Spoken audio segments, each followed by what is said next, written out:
What's up, guys? I'm EJ. I'm joined by Kendall. This is our new generation rookie report. We're previewing the rookies in the Western Conference. Kendall, I'm really excited to have this conversation. Let's get right to the questions here. So let's start with the first one. Which first-year player will be the best rookie in the Western Conference this year? Yeah, so I think the assumption is that it's Jalen Green, and I think that would be the right assumption. I think Jalen Green is going to be electric as a rookie. Um, I do think he's going to win Rookie of the Year. He's going to average over 17 points a game, and I think we're talking about a guy that I think from a media standpoint, if we're talking about Rookie of the Year, I don't know if you've noticed this, but I feel like the media is right now is already trying to get Jalen Green the Rookie of the Year. It seems odd that they definitely seem to be kind of moving in that direction. Yeah, like I feel they were. I mean, look, he plays a more exciting brand of basketball, Yeah, so no doubt. But I think even we saw in the summer league, when those two guys matched up, the media was him and Kate definitely rooting for Cunningham. Jalen Yeah, Green. yeah. Yeah, him and Kate Cunningham. So, yeah, I think Jalen Green's gonna win it, and I think it'll be mostly deserved because he's gonna average a ton of points on a team that is gonna get him a ton of shots. Excuse me, Jalen is a good choice because of the team. I think the Rockets are going to be really bad though, really bad. I think bad to the point where some in some ways kind of comparison to to Anthony Edwards last year, where the Wolves were so bad and he kind of got slow out of the gate that even when he started to play better, they still were losing a million games and you couldn't give him the award over LaMelo Ball. I think that Jalen Green's year ends up being very similar to that. I think he maybe starts off slow, but then becomes electric as he kind of figures out the NBA game. It's a little bit of a surprise pick for maybe some folks, but I think the best rookie in the West is actually going to be Daveon Mitchell from the Sacramento Kings, and it's a surprise because one, not a top five pick guy, though I would argue he was. I think he was in my top five in my big board, but also a guy who may actually be coming off the bench considering the team that they have.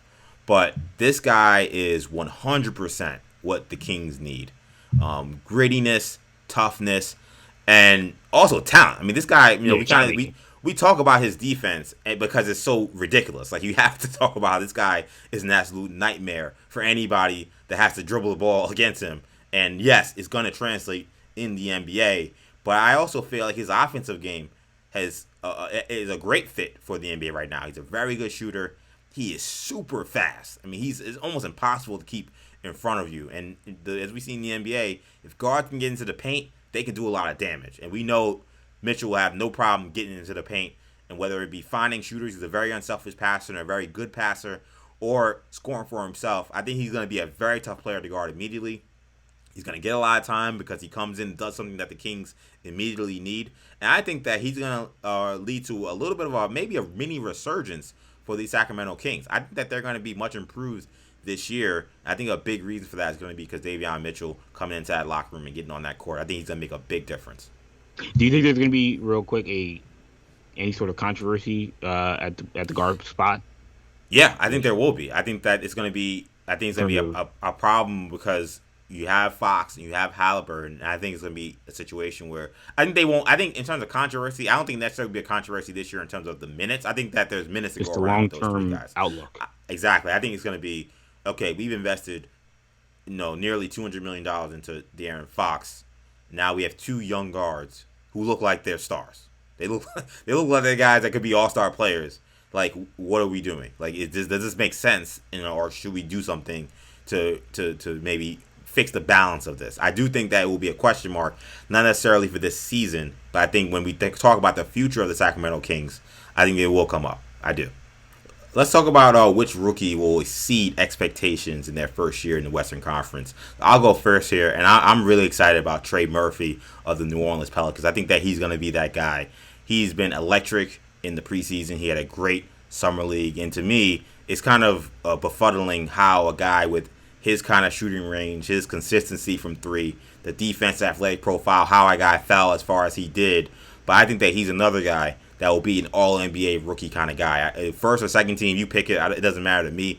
He's a guy that's going to come in and contribute because, again, just like we said in the last video, opportunity and talent, or skill set, whatever you want to say. Those are the two major points to look for in terms of rookie success. And, again, he's going to have both. The Pelicans aren't necessarily great in terms of the wings behind Brandon Ingram. So the time is going to be there for him, and the guy's got a just an obviously NBA ready jump shot. So that kind of shooting, along with the time he's going to get, and he can play some defense. So you're not in a situation where you got to lose a lot defensively by putting him out there to stretch the floor. He gives you both big time ability on both ends of the floor. So Trey Murphy, to me, he's the guy to look at. I think he's going to have a really great rookie year. Yeah, I think Trey Murphy's a great pick. Obviously, I love Trey Murphy coming out of Virginia. The guy for me, I'm gonna go Josh Primo, out of San Antonio. He's a 12th pick. I don't know if he'll outperform his draft slot, but in terms of the expectations, I think the expectations are super low. Right. The amount of draft grades I saw. Yeah, he's like the youngest guy. He's like the youngest guy in the draft too.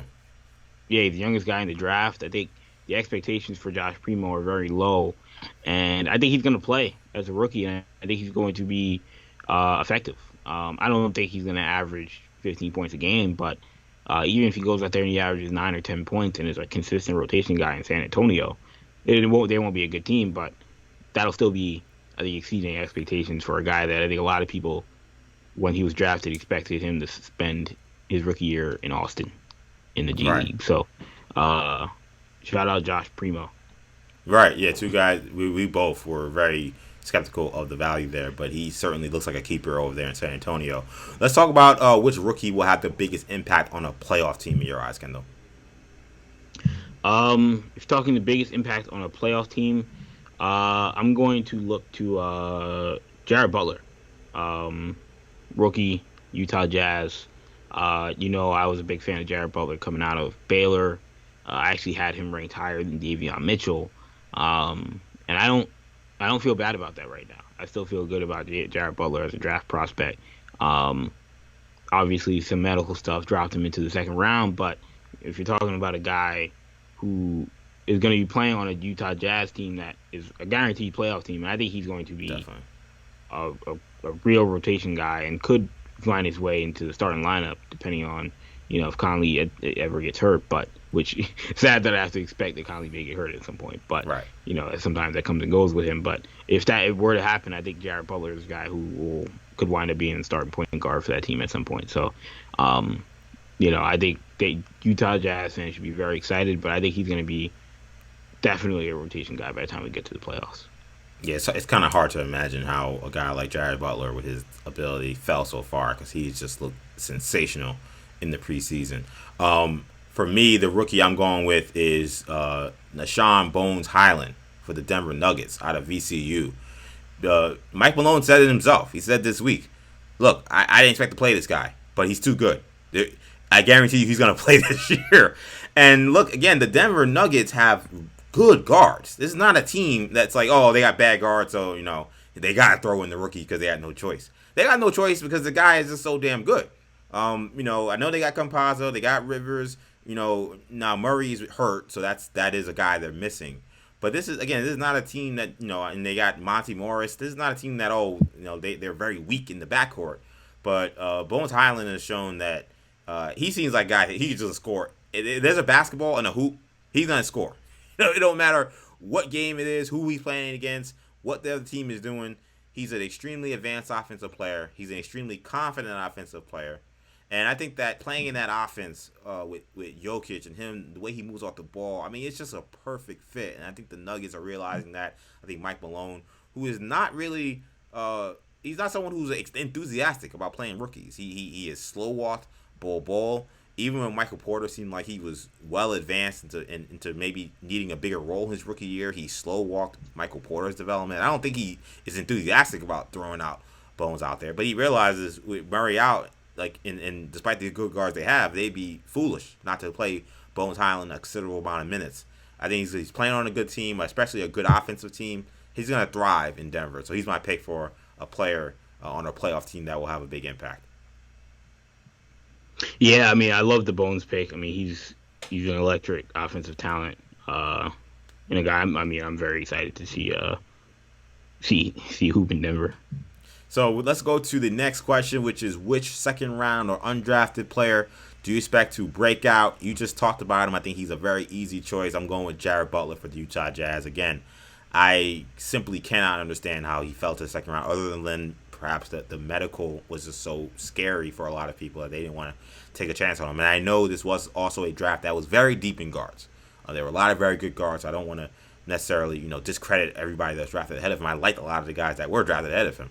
But his game is so NBA ready. Just the way he handles, the way he gets his own shot off. He's a little undersized and he's not the greatest athlete.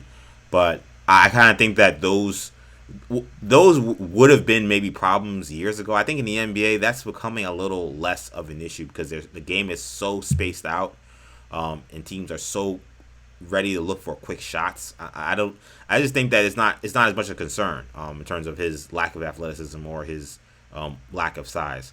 So he's a super mature player, and that's another thing too. Is when you're talking about players having to break out in a second year as a second round pick, is that these guys a lot of times that are going to play, they're playing on good teams. So these are NBA teams that are playoff teams that are championship caliber teams potentially. They got to trust that a young guy can be thrown out there with NBA All-Stars and guys who are NBA vets, guys that are trying to maybe be on their last ride to try to get a championship. They got to trust that rookie can go out there and play with these guys and find a role and mesh well with a seasoned group. Jared Butler played on a very seasoned team, a very veteran team in Baylor. I think he's an excellent fit for the Utah Jazz. When they got him, it was an obvious deal. He's, to me, a clear choice for the guy who I think is going to break out of that second round. So there aren't. I feel like there weren't a lot of Western Conference teams with second round picks. It's kind of weird how that worked out, but yeah, a lot of them they traded. A lot of guys traded out. Yeah, it was very weird. So I'm gonna go to LA. And I'm not going to go to BJ Boston. I'm going to go to my guy, Hillbilly Kobe, Austin Reeves out of the Los Angeles Lakers. First of all, as me, we're both Austin Reeves guys, but you know how mad I am that I didn't realize his nickname was Hillbilly Kobe until after the draft.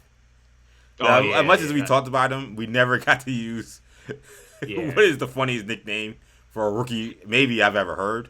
That's certainly in a long time. So yeah, and perfect, obviously, that he's playing with the Lakers. Right. But yeah, Austin Reeves, in some respects, he's kind of already the answer if we're talking about undrafted guys, because they liked him so much that they converted his contract into a real deal, as opposed to a two-way.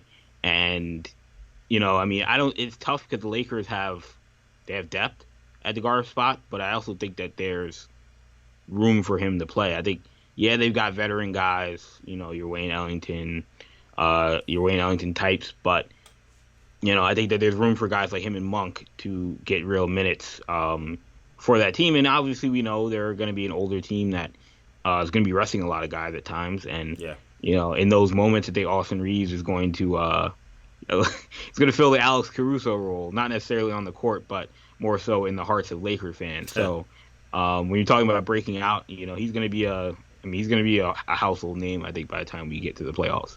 Just based off of, I think he's going to have some big moments, some electric highlights. I think as a rookie, I think people are going to be excited about him. And I think one thing to look at with the Lakers, Taylor Horton-Tucker, he's going to be out for a while. He's a guy the Lakers are thinking a lot about in terms of him being a big part of their team this year. So with him out, they do have a lot of guards. They have none. They have Monk, as you said, and of course Russ is starting. You mentioned Ellington. Rondo. And of course Rondo. I don't think Ellington is. I think that he's not going to be as good for him as maybe they hope. But I think there's a chance. I'm not going to say I'm not going to say it's completely likely that he's going to have a big impact, but I think there's a chance that again with Taylor out, that maybe he finds a way to sneak in and get some spot minutes. Let's get to the two kind of future questions, looking into the distance. I love this part of this show we've been doing. Let's talk about rookies that will be late bloomers when it comes to maybe guys in their first year may not have the biggest first years, but when we look down the line, you'll say, this guy maybe his rookie year didn't do much, but man, he had a really big impact, going further into his career. I'm gonna go with one guy that the first guy I'll go with will be on his team. The second guy I don't think will be on the team that drafted him. that will Okay. and it'll be a late bloomer. But I think the first guy is Josh Goody. Showed some really good signs so far in the Yeah. preseason. Didn't get a chance to really play in summer league due to injury, but um, I don't think he's going to. I think he's going to play. I think he's going to play pretty well as a rookie, but I don't think he's going to reach his ceiling as a rookie. And I think that um, he's going to be on a bad team, and I think people will be fairly dismissive of his performance. But I think once OKC continues to stock up on talent, I think he's a guy who's going to be a cornerstone for that franchise. And I didn't necessarily think that when they drafted him, but who am I to tell Sam Presti who to draft and who not to draft, given his record? And he seems Yeah. to have gotten another one right, given what the little bit that we've seen from Josh Giddey already. And it's exciting. And I think again there will be a lot of ups and downs, but I think eventually we're going to see why he was a top 6 pick in this draft. The other guy that I don't expect to be on his team going forward, but I think will be really good down the line is Jonathan Kuminga, which is an interesting one because obviously Golden State, the timeline doesn't really make sense for Jonathan Kuminga, and I don't know if the fit is great for him long term with Curry and Thompson and Draymond. If that team is trying to compete for a championship in that window, they'll likely have to move Jonathan Kuminga to get another guy that could help them win it. And when that happens, I think we're going to see Kuminga really explode as a prospect. And so that he would be the other guy. Obviously, I love his talent. I thought he should have been. I thought he should be a Raptor right now. Let me do the LeBron. He should have been a Raptor, but but regardless, I think he's gonna have a very good career. Where it is, I don't know. Couldn't tell you, but I don't think it'll be in Golden State. But who knows? Could be. Yeah, and he's starting his rookie year, a little nicked up. He has a strained patella, so we'll see. And Andrew Wiggins will now be able to play. I wasn't sure if that was going to be the case, but now that Wiggins is out, that's going to hurt his minute. Yeah, it's a very good point. It's funny you mentioned a Warrior, and I guess I'll mention him first. I'm going with Moses Moody. Is a guy who I think will be a late bloomer because, as you said, it's a very crowded. It's very crowded on the wings for the Warriors. We didn't mention Jordan Poole, who I know he plays on the ball a lot too, but he also plays off the ball, especially when Steph's out there. And I mean, he looks like he's ready to break out. He may have a really good third year. So you combine him with the other guys, the guy Klay Thompson, Kuminga, as you just mentioned. It might be a little while, Wiggins, of course. Maybe a little while before we see Moses Moody. He hasn't gotten a lot of time in preseason, so I think that suggests maybe his rookie year, maybe a lot of sitting. But there's a lot to like with him. I mean, he's an excellent defensive player. He's a really good shooter, and he seems to be an all-around solid kind of character guy too. I think that it might not be with the Warriors. I agree, similar to Kuminga. It might be with some other team, but I'd be very surprised if Moses Moody was just a bust. I think that he's going to end up being a pretty good player. You won't see it maybe year 1, but year 4 or 5, you may watch him in the playoffs and be like, wow, that guy is really giving the other team problems, like whether it be offensively or defensively. So he's a guy one of the first guy I would say I look at and say definitely possibly a late bloomer.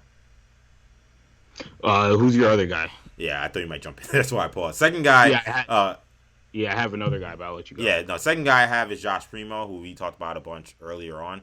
Again, I mean, I am stunned at just how good he is, and it's rare that I feel like I get like kind of punked by a rookie because we watched him at Alabama. There's plenty of tape there.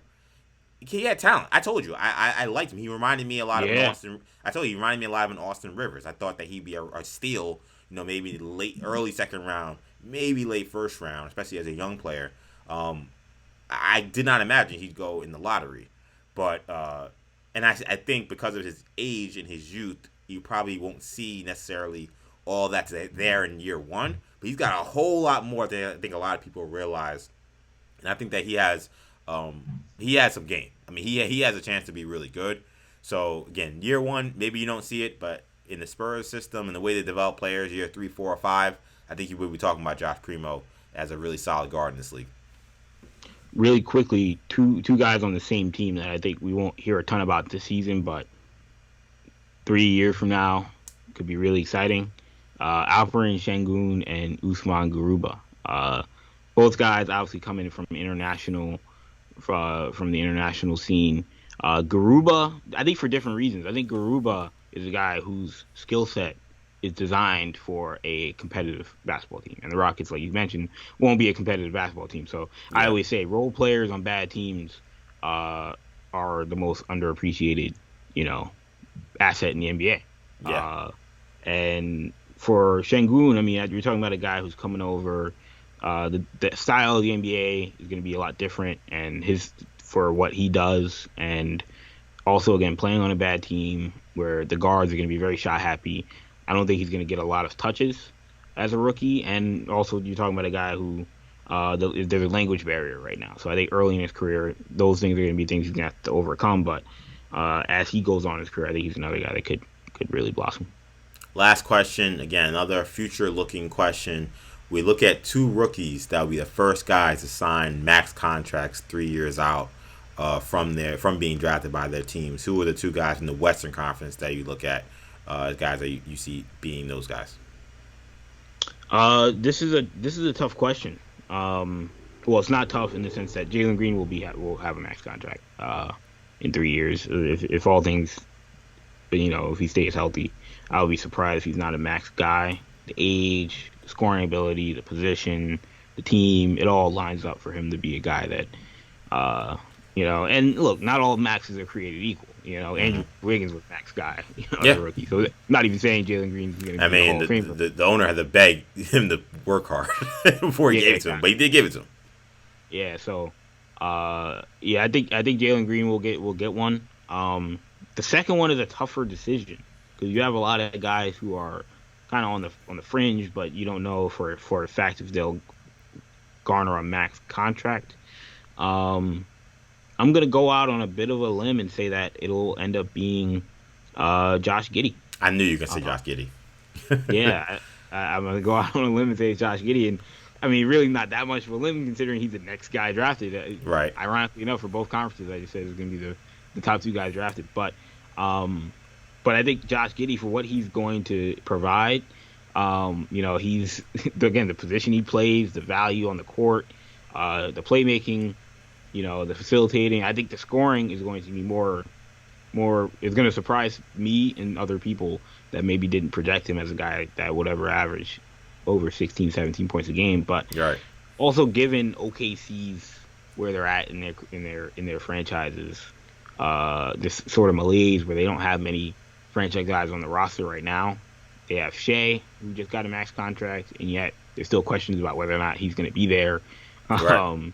Josh Giddey to me seems like a guy that I don't even think he's going to need to average. I don't think he's going to need to be a 25-point scorer to get a max deal. If he's a guy that 3 years from now is averaging 18 and 7, that may garner a max deal for what he brings up. Interesting going with Giddey there. For me, I went Jalen Green number one. Again, I think that while I'm actually I'm not as bullish on people as other people are in terms of what his rookie year output will be. I think he'll probably finish around third in the rookie year voting if I was kind of forecasting the situation. But I mean, his ceiling is super high. I mean, he looks like a guy that could average 30 in this league. You know what I'm saying? Like so, and I think that he'll figure it out fairly quickly. I think we saw in the G League, it was like a little bit of a learning curve earlier on, and then once he figured it out, he really figured it out. I think that we'll see that kind of mimic his NBA career. Maybe his first year, we see the talent, but maybe he figures it out. He's trying to kind of survey the land and kind of figure out where he can get his stuff off. And then I think second year, third year, he's averaging 25. I think he's going to be that kind of dynamite scorer. So I think he's easy. And again, with what happened with Harden, they're going to make sure they want to lock down a future franchise cornerstone. Houston will not hesitate to give Jalen Green that kind of deal. Second guy, I agree, was very difficult. And I'll concede that this may not be the perfect fit for a guy that'll get a max. But I'm going to go back to Daveon Mitchell. And it kind of is going to have to take some kind of mental gymnastics to figure out how you get there. Because you already gave Fox a max. And the Halliburton max looks like it's coming. So you're like, all right, you can't have three maxes, and they definitely can't be all three in the backcourt. So how are you going to figure this out? I am making a bold prediction here that one of these guys is going to get traded. Maybe two of these guys is going to be traded. Mitchell is going to get a max contract from somebody. I don't know who will be. I can't say it's going to be the Kings. I can't say that Halliburton's going to get the max from the Kings. It could be someone else. But I think that he's going to show immediately that, again, what we talked about with the last video, the position of value of being a point guard. Those are the kind of guys that you need, the guys that can get into the paint, that can cause havoc, that can be the dominant ball handlers in this league. And he looks like he's just right into that ilk of being that kind of guard. That's going to warrant a big deal. Whether that comes from the Kings or someone else, I think we're going to figure out the Kings situation a lot. I don't want to say a lot faster than people think, because I think a lot of people feel like this is going to have to be figured out some way. But I think this is all going to be settled well before we get to his third year. Who could be that surprise guy that I mentioned, like in the last video, that ends up being the Michael Porter max guy, or the Shai Gilgeous max guy? It's a little tricky with the West to me. The West was a little harder to like pinpoint. I'll be honest. I thought Alperen Sengun, if he comes in and he's an obvious starting five, and they feel like we got two guys and we love, and they don't have a lot of money. I don't know what the John Wall trade is going to look like. I don't know if they're going to take on a lot of money so I don't know what their money situation is going to be like per se. But Let's say they don't. Let's say they get back expirings for John Wall. I think they're going to have a lot of money to spend, so they could decide we want to spend it on those young guys that we drafted from a couple of years ago. He'd be my first choice. I'd look at Josh Primo. I don't 3 years is that's a quick ascension for him, for how I envision it. But I'm looking at talent. Like, at the end of the day, you got to have the goods, or at least you got to look like you may have the goods, like Andrew Wiggins. You know what I'm saying? So it's like I'm looking at guys like, who are the guys that could maybe conceivably by the time they get to their third year, it looks like, this guy, if you don't like, because honestly, Michael Porter's like that. Michael Porter has had a really good first few years. 1 year he didn't even play, but he's not a guy that wasn't. He hasn't made an All-Star game. Yeah, and he wasn't even close to making an All-Star game last year.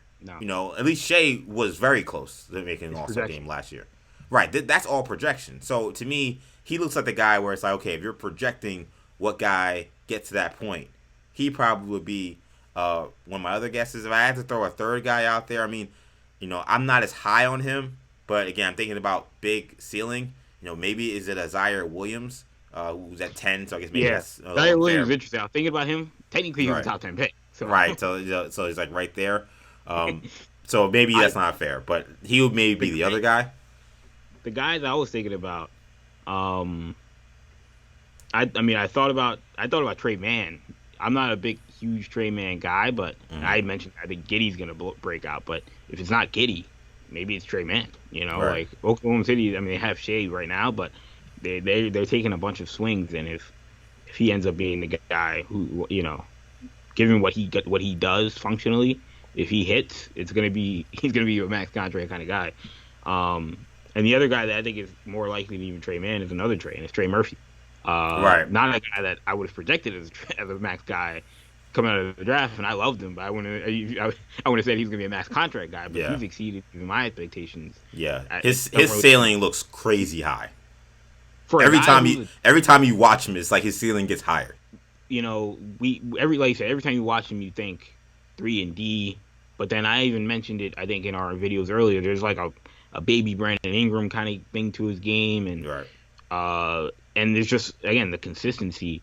Like, he doesn't remind me of Jason Tatum, but he reminds me of, in terms of the role I think he'll play in New Orleans, of like what Jason Tatum did as a rookie, where he just hit open shots and he was just money from 3, and he played good defense and he filled the lane in transition. But I think there's also, as we saw with Tatum, there was obviously more to his game as his role expanded. I think we may see that sort of development from Trey Murphy as well. So he's a guy that I would pay attention to as a guy 3 years from now.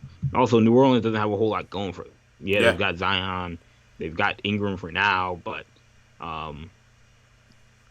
fast forward 2 years and Trey Murphy may be the franchise favorite. Maybe not ahead of Zion, but next to Zion, he may be the franchise favorite. So, I would look out for him. Which 2 rookies will be the first 2 guys to get max contracts in 3 years? Leave a comment giving us your thoughts on that and plenty of the other questions we have. Which second-round player you think is going to break out? Who's going to have the best rookie year out of the Western Conference? Or Even a question about which rookie will exceed first year expectations. Make sure you leave a comment in the comment section. Let us know what you guys think.